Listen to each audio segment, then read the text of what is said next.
your loss. We celebrate your 80 years of presence and also salute you for the great statesman and patriot that you were. To Mama Ida and your children, Rosemary, Raila Jr., and Winnie, as well as the larger Odinga family, led by our elder brother, Senator Dr. Oburu Odinga, please accept the nation's most heartfelt condolences on this immense loss. Kenya stands with you in this moment of sorrow. We share in your inexpressible grief, but we also share in your pride for your husband, your father, your brother, and your kin who belonged not only to you, but also to us. Thank you for sharing him so generously with us as families and as a nation. Amolo may no longer walk with us, but his spirit lives within every Kenyan and every African. Such was the depth of his influence and impact that even in his absence, his presence endures. Fellow citizens, we gather here today not just to mourn the passing on of Baba, but celebrate his purpose, his vision, and his ideals. He walked among us as a man, but he also charged among us as a movement for change, a movement for justice, and a movement for inclusivity, and a movement for a greater and better Kenya. Allow me, fellow citizens, at this solemn moment, to also speak as an ordinary Kenyan, a father, a brother, and a fellow traveler in the journey of our nation's history. I have come a very long way with Baba.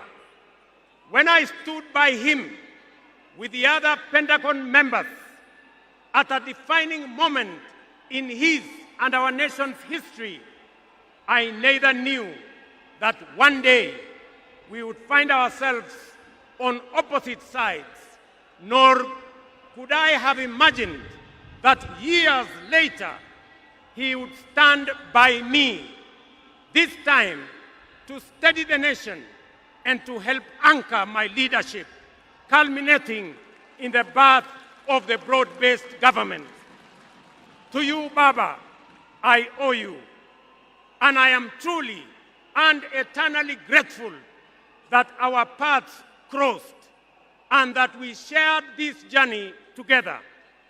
We have been both collaborators and competitors, friends and rivals, but always patriotic Kenyans, united by a dream greater than ourselves, a dream bigger than any partisan divide, a dream of a united motherland called Kenya.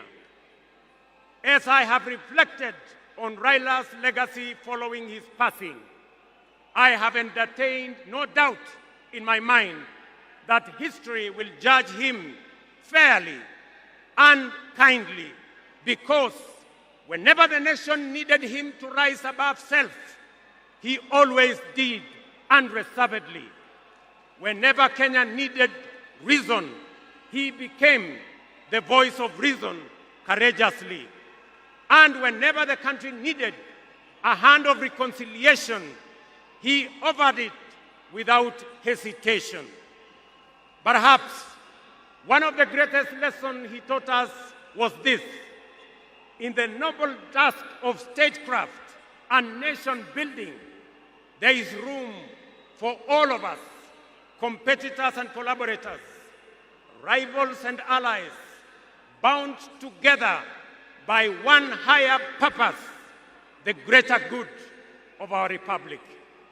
Fellow citizens, Those who worked closely with the Honorable Raila Amolo Odinga know that he was irrevocably stubborn in his vision for a just, prosperous, and united Kenya, a nation where opportunity belonged to all and justice favors none.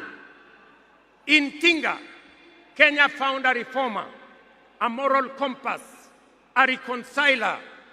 He proved that progress demands both courage and patience, that we must be stubborn on the vision, but agile on the details, adjusting our means, our plans, and our strategies, but never compromising our mission.